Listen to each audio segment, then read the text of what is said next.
Mesdames, Messieurs, bienvenue à l'émission Les Mystères de l'Infini. Aujourd'hui, le corps physique.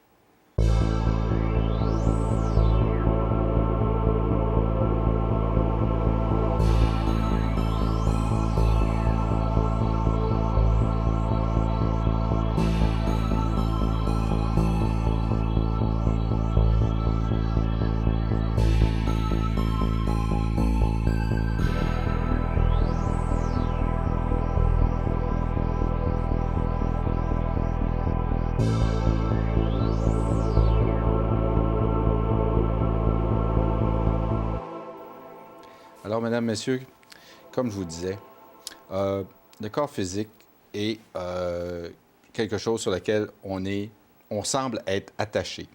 Alors, avec M. Normand Pinard, souvent, nous volons haut, alors que nous restons toujours attachés à notre corps physique avec toutes les limites qu'il peut, à certains égards, nous amener. Mais je pense qu'il y a peut-être une façon de voir ça différent avec M. Pinard. C'est ce qu'on va regarder aujourd'hui avec lui. Alors, bonjour, M. Pinard, ça va bien? Bonjour, M. Soignier. Oui, ça va très, très bien. C'est le début du printemps. C'est extraordinaire. Oui. C'est bon pour le corps? C'est bon pour l'esprit, puis c'est bon pour le corps. Pouvez-vous nous expliquer pourquoi, alors que l'être s'expand vers une plus grande conscience, il reste attaché à un corps? En fait, je vais l'exprimer comme ça. Pour que l'univers puisse arriver à expérimenter son infini, il faut qu'il soit placé dans quelque chose de fini, de limité. Le corps est une limite, mais c'est une limite qui est extraordinaire. Au-delà de l'âme, d'abord, c'est une âme qui est dans un corps, c'est un contenu. Le corps, c'est le contenant. C'est la vision de l'âme à travers un corps physique qui va s'exprimer.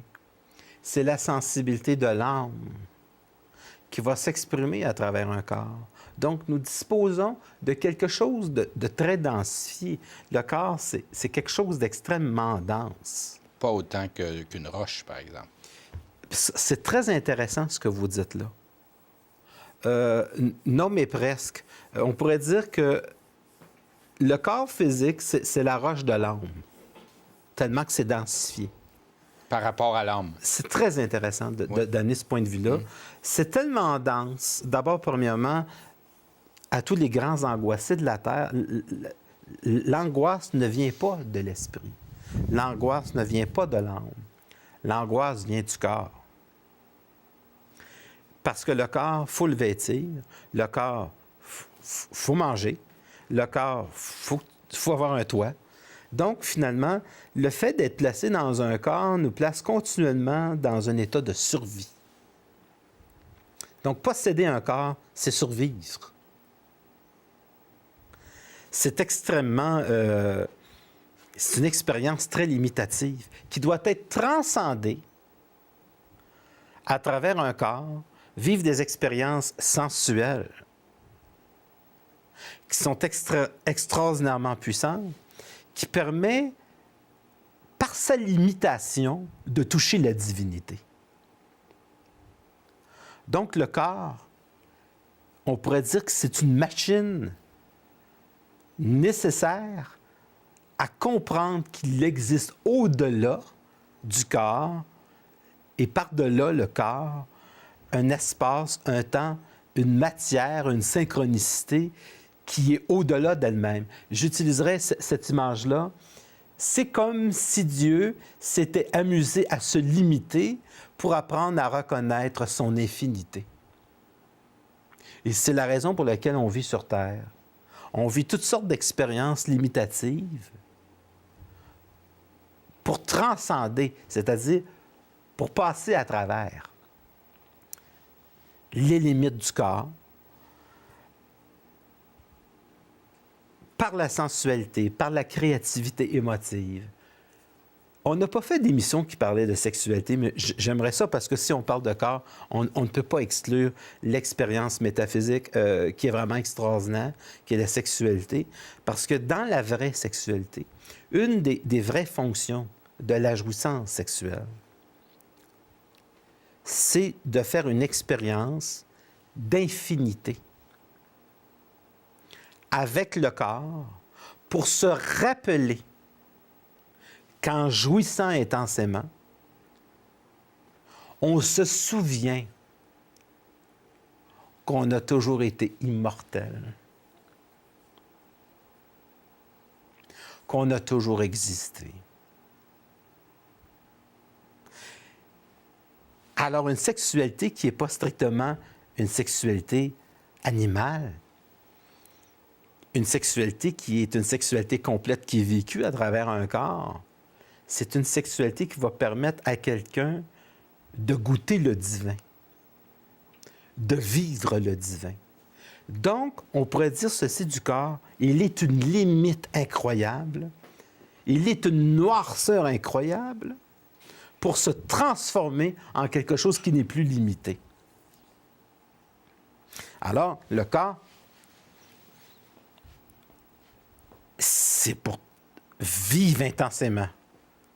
Parce que l'âme, en elle-même, ne peut pas vivre, ne peut pas sentir, ne peut pas goûter si elle n'a pas son outil, qui est le corps. Donc, ça prend une sorte de densification matérielle qui permet à quelqu'un de vivre sa divinité dans le fini. Autrement dit, c'est comme si, je dirais ceci, l'univers, c'est le corps de Dieu qui se donne pour comprendre qui il est. C'est comme si, c'est un exemple que j'emploie, c'est comme si Dieu s'interrogeait sur lui-même et qu'il avait tout un univers et des milliards de corps à travers la Terre et toutes les planètes qui existent dans l'univers pour apprendre à savoir qui il est lorsque, une seconde fois, il vient encore au monde. Alors, le corps, la vraie fonction du corps, c'est d'apprendre à jouir de la vie, du moment présent.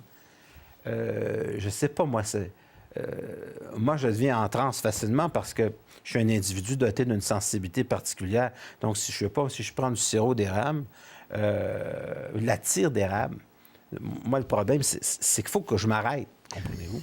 Parce que les gens m'avaient fait remarquer que quand j'allais dans les restaurants, je vidais l'assiette. C'est pas parce que j'ai faim, c'est parce que je jouis. Oui. Je suis pas capable d'arrêter.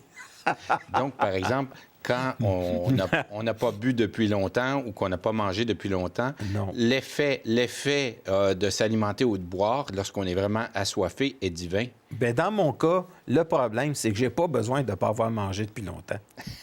C'est ça le problème. C'est ça le problème avec mon corps. Bien, justement, est-ce qu'on peut avoir, par une meilleure conscience, un impact sur notre corps? Bien sûr. Bien sûr. Mais je trouve que... Ça, par exemple, je vais le dire, puis ça fait longtemps que je veux le dire. Je trouve que chez les adolescents, le cours d'éducation physique, là, honnêtement, je trouve que c'est de l'endoctrinement. De l'approche qui est faite, j'aime pas ça. J'aime pas la vibration là, qui est au-dessus de ça, des sports d'équipe. J'aime pas l'endoctrinement. Je trouve que le corps est fait pour être libre. Le corps est fait pour s'amuser. J'aime pas le côté un peu militaire, là, tu sais. Il pourrait y avoir un cours d'éducation physique qui soit totalement différent et qui aurait sa place. C'est ça que ça vous voulez prend dire? une société qui est consciente. Ouais, ouais. L'éducation, c'est les jeunes, c'est de l'endoctrinement. Le corps devient un enroulement. Moi, c'est non à ça.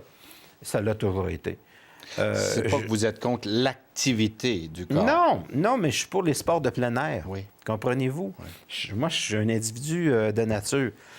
Évidemment, c'est mal placé parce qu'on a un réalisateur qui est coach de hockey. Mais je pense que si c'est une passion, Si c'est quelque chose qui est amusant, si c'est quelque chose qui est extraordinaire, on comprend que c'est différent. Mais je compte le fait qu'on impose à des jeunes une sorte de rigidité, comme par exemple, tu vas faire 15 longueurs de piscine, là, on se comprend-tu? Pour moi, on peut utiliser le corps de l'adolescent pour le détruire. Et ça commence par le corps. On peut atteindre le corps pour endoctriner. C'est ce qu'on fait en Chine. C'est ce qu'on fait dans toutes les dictatures du monde. Les gens n'ont pas de corps libre. Quand les gens vont faire du service militaire, là, on se comprend-tu? C'est pas pour se tenir en forme, là. C'est pour devenir un maudit robot. Bon. Alors ça, je voulais éclairer ça parce que ça fait longtemps que ça me fatigue et ça m'agresse. Parce que quand tu es dans la conscience que tu vois ça, là, c'est vraiment pas la fonction du corps. J'en reviens donc à l'élément essentiel de la divinisation du corps et non pas de l'endoctrinement du corps. La liberté du corps. Évidemment, qu'il faut comprendre que de l'importance de la sexualité. Parce que la sexualité est un acte d'une très puissante magie positive qui permet de rencontrer en soi la divinité. Autrement dit, il y a plusieurs rituels de magie, d'ailleurs, construits autour d'un acte sexuel. Ne l'oublions pas. Tous les livres de magie en parlent. Parce que lorsqu'un couple est ensemble et qu'il y a un acte sexuel et qu'il y a une belle harmonie dans le couple, c'est parfaitement possible de faire arriver des choses très facilement. À partir du moment où il y a une détérioration de la jouissance sexuelle dans le couple, c'est le début de la fin. Parce que c'est quelque chose de trop important.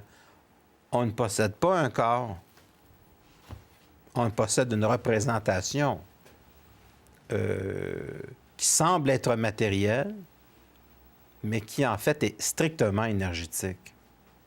Nous sommes de l'énergie parce que nous vivons dans un monde d'énergie. Que l'énergie relève de la physique quantique, qu'elle relève des atomes, des plus petites particules, nous sommes construits à partir de l'univers. Et chaque atome qui nous constitue appartient au cosmos. Nous sommes donc des cosmos vivants, pouvant marcher sur une Terre qui est aussi vieille que les atomes qui nous composent. Nous sommes l'univers, l'âme, l'esprit capable de réfléchir sur son propre infini. On ne peut donc pas posséder un corps et juste penser que ce corps-là est en soi fini. Et c'est la raison, au fur et à mesure où la science va se développer, qu'on va limiter, qu'on va détruire les limitations du corps. Voyez-vous, dans 50 ans, on va probablement vivre beaucoup plus vieux que maintenant. Dans un siècle, on va probablement peut-être même régler le problème de la mort. En tout cas, certainement dans 200 ans. Ça va être réglé, ça. On va être infini. La sagesse, c'est autre chose, cependant. C'est à souhaiter qu'on ne va pas être 200 ans imbécile, idiot, cave et niaiseux. Le corps est donc... Je n'ai pas de honte de dire que le corps, c'est quelque chose qui est une machine à quelque part, mais c'est une machine apprivoisée qui peut passer à la divinité. Mais si on oublie la jouissance, on est en dehors de la traque. Et on peut se servir de son corps pour le détruire. Et si quelqu'un détruit son corps avant son temps, il va le payer très cher parce que l'expérience qu'il doit vivre sur Terre n'est pas terminée. Alors, j'amène une grande nuance au suicide. Quelqu'un qui est en phase terminale, c'est une autre chose. On se comprend. Mais quelqu'un qui dit « ma blonde m'a quitté, je vais prendre un revolver, je vais arrêter ça là, c'est une autre paire de manches, ça. » Ça, c'est vraiment être obligé de revenir puis recommencer plus que sa première année. À la roche. D'ailleurs, Revenir à la roche. D'ailleurs, c'est revenir à la roche parce que l'expérience va la recommencer encore tant que c'est pas réglé. Tant qu'un problème dans une vie n'est pas réglé, il recommence. C'est aussi simple que ça. C'est une loi. Tant qu'un individu n'a pas compris quelque chose dans la vie, il est obligé de recommencer. Alors, le corps est quelque chose qui existe pour savourer ce qui peut être dépassé. C'est donc à travers l'expérience de la sensualité. Moi, par exemple, j'étais photographe pendant des années de temps. Je suis donc un excellent voyeur. Je m'explique. Je suis un voyeur des paysages, de la nature. J'ai compris aussi la beauté du corps humain. Parce que tu ne peux pas avoir fait de la photographie ou t'intéresser à la photo sans regarder un corps humain, c'est quelque chose de divin. Quand on est jeune, on ne le sait pas. C'est le problème, c'est quand on est jeune, on ne le sait pas qu'on possède autant de richesses. D'ailleurs, vous avez déjà exprimé l'expression être flambant nu. La question du flambant. Mais ça ne vient pas de moi, ça. Non. Ça vient d'un philosophe. Oui. Et c'est une expression qui est absolument extraordinaire. La nudité est quelque chose qui flambe. C'est extrêmement violent, la nudité. C'est un moyen d'expression qu'on ne doit pas prendre à la légère. Parce que c'est quelque chose de puissant. C'est pour ça qu'on est obligé d'être habillé en public? Parce que c'est trop puissant, la nudité? C'est extrêmement bien dit. Et si on banalise à quelque part la nudité, on désacralise quelque chose qui est extrêmement important. Il y a des gens qui vont peut-être me trouver un petit peu rétrograde, mais attention, la nudité, là, tu ne peux pas t'amuser avec ça. C'est quelque chose de très puissant. C'est pour ça qu'il y a des endroits où il est totalement accepté d'être nu dans les centres de naturisme, où là, on peut vivre sa nudité de façon... être flambant nu et flambé. Oui, mais vous savez, je ne sais pas si je m'interroge si je suis vraiment pour ça. Parce que c'est forcé un peu, hein, c'est ça? C'est pas nudité. Je m'interroge, je me dis, bon, je veux pas être moralisateur. Non. Bon. Alors, si quelqu'un veut le vivre, je pense que c'est un besoin chez lui qui doit être respecté. Mais, j'ai une réponse, voilà, ça vient d'arriver. C'est ça le contact. Ça dit ceci, c'est pas parce qu'un individu est nu qu'il est intelligent. C'est pas parce qu'un individu est nu qu'il va passer à la conscience. Autrement dit, c'est une très grande responsabilité. C'est pas parce que quelqu'un se promène nu ou torse nu ou tout ce que vous voulez qu'il va passer à un niveau de la conscience qui est supérieur. On peut avoir un très beau corps, faire du sport, tout ce que vous voulez, du culturisme, et être totalement narcissique, replié sur soi, répondre à des critères de beauté qui représentent des magazines réalisés par Photoshop, qui n'ont plus aucun rapport avec la réalité, subir une névrose et suicider pour autant en disant, maintenant que j'ai plus de beau corps, qu'on vieillit, que je me sens plus beau. Vous savez que ces gens-là subissent des initiations terribles. J'ai rencontré de très beaux personnages, femmes et hommes, et qui n'ont pas été capables de vieillir du tout, mais qui ont résisté jusqu'à temps qu'ils n'en deviennent des laideurs ambulantes. Parce que tu ne peux pas compter sur le corps. C'est une machine qui est faite pour travailler, pour être dépassée, pour être transcendée. Mais tu ne peux pas t'attacher à une machine. Le corps, c'est une machine qui finit aussi par te trahir à la fin. On vieillit. Le corps peut lâcher. C'est à souhaiter que ça lâche le plus tard possible. On peut parler au corps. On peut changer la fréquence atomique du corps. Ça, c'est des choses qu'on va connaître dans une science éventuelle. L'autosuggestion.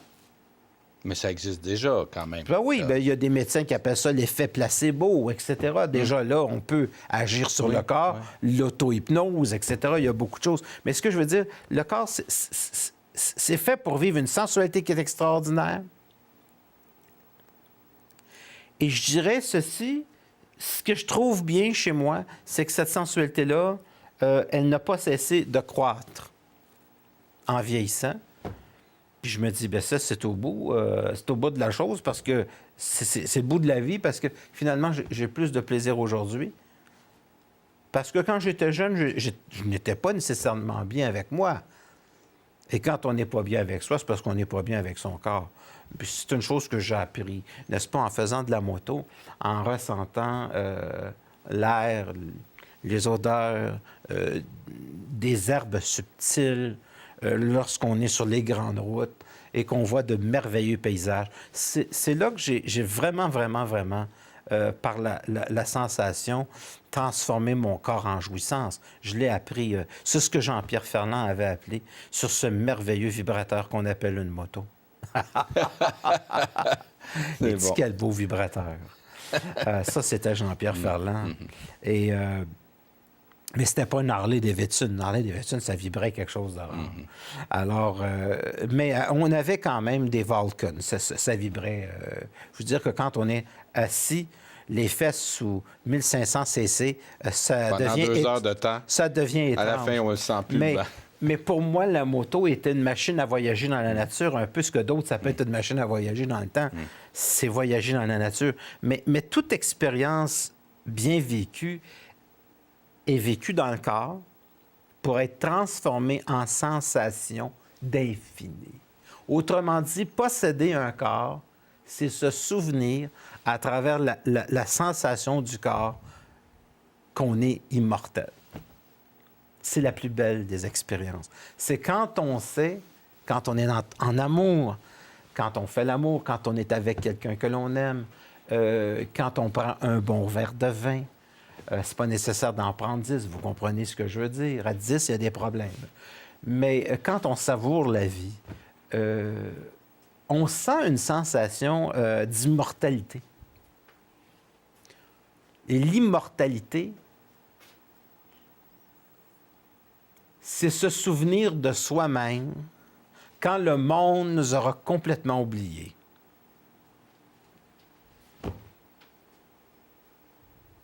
C'est donner l'autorisation aux gens de nous oublier complètement, mais nous, de se souvenir de nous à travers des sensations. Vous allez me dire, c'est quoi les gens qui meurent? Qu'est-ce qu'ils vivent? Ils vivent de ce qu'ils ont vécu dans le meilleur de leurs souvenirs. Ça, c'est le paradis. Et beaucoup de gens vont au paradis. Surtout, c'est à souhaiter. C'est comme ça que ça se produit. Vous allez me dire, pourquoi beaucoup de gens vont au paradis? Parce qu'on meurt souvent sage. Mais si on meurt aigri, enragé, on s'envoie contre le monde, bien, on fabrique son enfer. On le fabrique. Et quand on sort du corps, on sort de rien du tout. On continue à être amer. On ne peut pas être plus en enfer que l'enfer qu'on s'est donné. C'est pour ça l'importance de vivre le moment présent. Le moment présent, là, ça savoure à travers le corps. Moi, je vis entouré d'artistes, je vis entouré de gens qui ont fait de la capoeira. C'était des gens totalement... J'ai vécu des antipodes. Moi, j'aime rencontrer des antipodes. Des jongleurs, des artistes, des cracheurs de feu, des gens qui ont travaillé pour le Cirque du Soleil. Je trouve ça extraordinaire parce qu'ils ont vécu une dimension que moi, jeune, je n'ai pas vécue.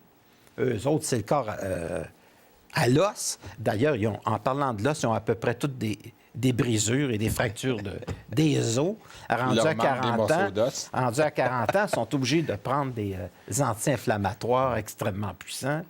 Mais j'ai vu beaucoup d'athlètes pleurer pour me dire qu'ils ont des déchirures de ligaments et qu'ils ne peuvent plus pratiquer rendus à 40 ans, rendus à 42 ans. J'ai vu des êtres magnifiques pleurer en disant « je ne peux plus poursuivre, je ne peux plus faire de capoeira, je ne peux plus faire d'arts martiaux ». Puis je peux vous dire, ça m'a atteint profondément. C'est là qu'on se rend compte qu'il faut que tu en profites pendant que c'est là. Je dis aux jeunes, là, regarde, d'ailleurs, je pense qu'ils le savent. Sauf que le corps, c'est une machine qui permet au fini que tu es de passer à l'infini. Puis ce qui doit passer à l'infini, c'est le corps, c'est l'âme, c'est l'esprit, c'est la totalité et c'est notre divinité intérieure. C'est ça que j'aime à parler dans mes conférences, lorsque les gens viennent me voir, peut-être avec quelquefois beaucoup plus d'exaltation, des fois peut-être avec tranquillité. Fait que j'ai mon site web. Mais toujours avec plus de profondeur parce que vous avez le temps d'élaborer un peu plus Bon, oui, que dans une émission. J'ai le temps d'élaborer, puis on n'a pas... Hmm. Comment je pourrais dire? J'ai plus de temps. Voilà. J'ai plus de temps, et puis on voit le corps en personne. Hein, on ressent une énergie. Oui, ouais, c'est vrai. Et alors, c'est ça. Il y a des gens qui viennent me voir comme ça en conférence. C'est toujours un grand plaisir. Alors, mon site web, c'est le www.normandpinard.com. Et pour ceux qui veulent me rejoindre, mon numéro de téléphone, me rejoindre pour des consultations privées. Il y a des gens, d'ailleurs, qui ont tellement cette proximité du corps. Eux autres, c'est pas par téléphone, ils veulent me voir en personne. C'est une question de goût personnel. Donc, c'est le 514-254-5919. Il y a aussi un fantastique projet. Qui est en cours. Qui est en cours, puis ça fonctionne. Donc, c'est le www.webpinard.tv. Donc, ce sont des conférences que je donne sur le web en direct. Au monde entier. Au monde entier, les pays de la francophonie. Oui. Puis là, on va développer bientôt les pays anglophones. Alors, c'est une expérience électroniquement très plaisante. Mais je crois que une des fonctions du corps, c'est de percer l'écran.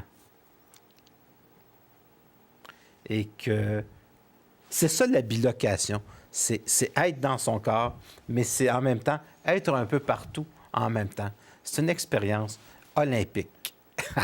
Ça inclut le Web TV que vous avez développé. Ça inclut le Web TV que nous avons développé. Ça inclut une expérience extraordinaire de dépassement. Donc, on se dépasse au niveau de l'esprit aujourd'hui. On se dépasse au niveau de l'expérience de la sensualité. Puis ça, je pense que c'est extrêmement important. Vive les jouisseurs de la Terre! C'est une très bonne manière de terminer notre émission, M. Pinard. Je vous remercie. En tout cas, de terminer celle-ci, parce que ça va se poursuivre la semaine prochaine.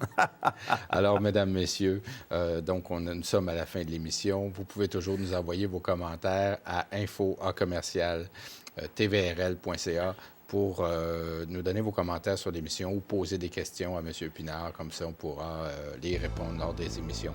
Alors, merci d'avoir été là et à la prochaine.